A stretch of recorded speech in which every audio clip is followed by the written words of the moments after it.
मराठी सिनेसृष्टीमध्ये सध्या एकामागोमाग एक मोठे सिनेमे प्रेक्षकांच्या भेटीला येत आहेत आणि फक्त मनोरंजन नाही तर समाज, राजकारण, शेतकरी, इतिहास आणि थरार अशा सगळ्याच विषयांवर मराठी चित्रपट आता मोठा गेम खेळताना दिसत आहेत. एका बाजूला द महाराष्ट्र फाईल्स सारख्या राजकीय ड्रामा चर्चेत आहे, दुसऱ्या बाजूला घाबडगुंड मराठीत पहिल्यांदाच सिनेमॅटिक युनिव्हर्स घेऊन येतोय. देऊळबंद 2 शेतकऱ्यांच्या वेदना थेट देवांसमोर मांडणार आहे आणि बॉक्स ऑफिसवर राजा शिवाजीने तर इतिहासच घडवायला सुरुवात केली आहे.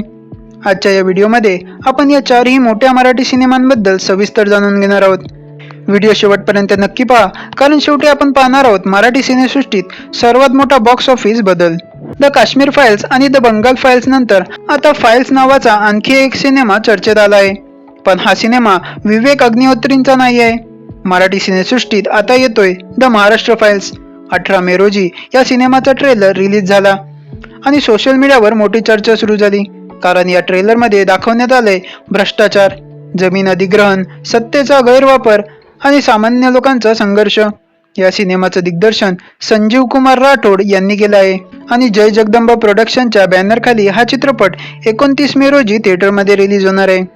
आता सिनेमाची कथा काय आहे?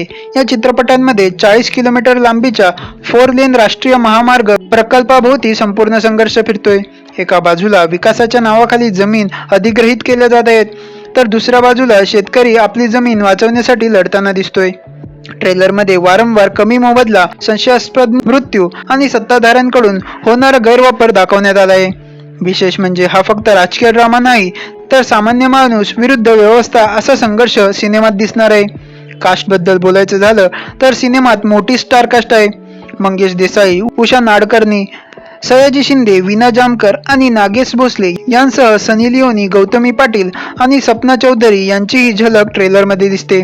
म्हणजेच मसाला, राजकारण, सामाजिक प्रश्न आणि मनोरंजन यांचं मिश्रण या सिनेमात पाहायला मिळणार आहे.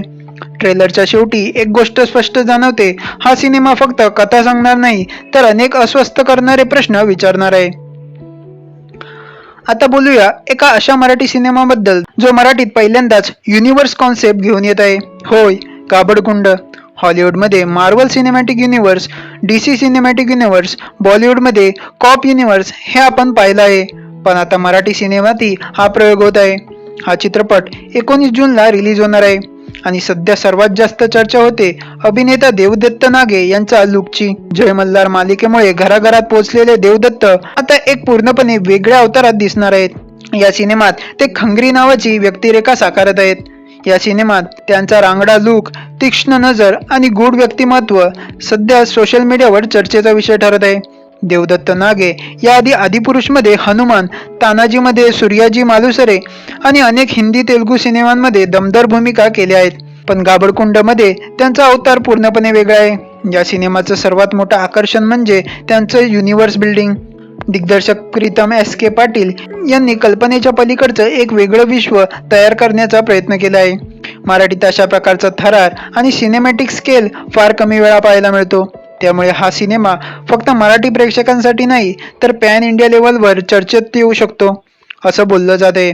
आणि जर हा प्रयोग यशस्वी झाला तर मराठी सिनेसृष्टीसाठी हा गेम चेंजर ठरू शकतो. आता बोलूया एका अशा सिनेमाबद्दल ज्याचा पहिला भाग जवळपास 10 वर्षापूर्वी आला होता आणि प्रचंड गाजला देखील होता. देऊळबंद 2.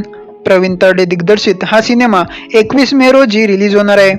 या सिनेमाचा ट्रेलर सध्या सोशल मीडियावर भावनिक प्रतिक्रिया मिळवत आहे, कारण यावेळेस कथा आहे एका शेतकरी महिलेची जी थेट देवाची परीक्षा घेणार आहे. होय, ट्रेलरमध्ये ती म्हणते, मी तुमचं अस्तित्व मान्य करेन, पण तुम्ही आधी परीक्षा द्या. आणि इथून सुरू होतं देव आणि सामान्य माणसाचा प्रवास. या सिनेमात अभिनेत्री स्नेहल तरडे मध्यवर्ती भूमिकेत आहेत, तर स्वामी समर्थांच्या भूमिकेत ज्येष्ठ अभिनेते मोहन जोशी दिसणार आहेत. चित्रपटामध्ये दुष्काळ, शेतकरी, आत्महत्या, आर्थिक संकट आणि ग्रामीण महाराष्ट्रातील वास्तव मांडण्याचा प्रयत्न केला आहे. ट्रेलरमधील अनेक संवाद अंगावर काटे आणतात. विशेषतः शेवटी स्वामी म्हणतात, 10 दिवसात एक जरी आत्महत्या झाली तर माझं देऊळ बंद. हा संवाद सध्या सोशल मीडियावर व्हायरल होत आहे. या सिनेमात प्रवीण तरडे, अतुल कुदळे, महेश मांजरेकर, प्रसाद ओक, मंगेश देसाई, संस्कृती बालगुडे आणि गश्मीर महाजनींसारखे कलाकारही महत्त्वाच्या भूमिकेत आहेत. देऊळबंद 2 हा फक्त धार्मिक सिनेमा नाही तर समाजातील वास्तव दाखवणारा, भावनिक आणि विचार करायला लावणारा चित्रपट आहे. आणि कदाचित म्हणूनच प्रेक्षक या सिनेमाची आतुरतेने वाट पाहत आहेत. आणि आता बोलूया त्या सिनेमाबद्दल ज्यांनी मराठी बॉक्स ऑफिसचा चेहरा मोहराच बदलायला सुरुवात केली आहे. राजा शिवाजी. 1 मे 2026 रोजी रिलीज झालेल्या या सिनेमाने अवघ्या 17 दिवसात इतिहास घडवला आहे.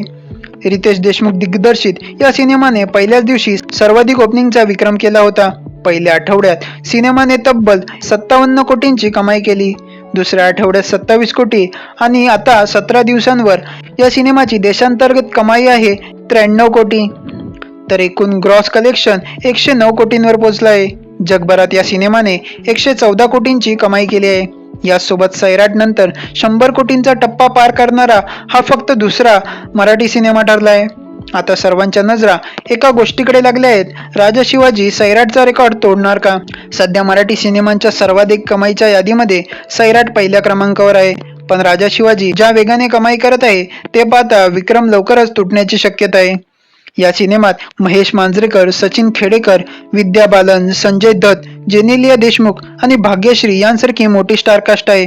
इतिहास, भव्यता आणि भावनिक कनेक्शनमुळे प्रेक्षक या सिनेमाला जबरदस्त प्रतिसाद देताना दिसत आहेत.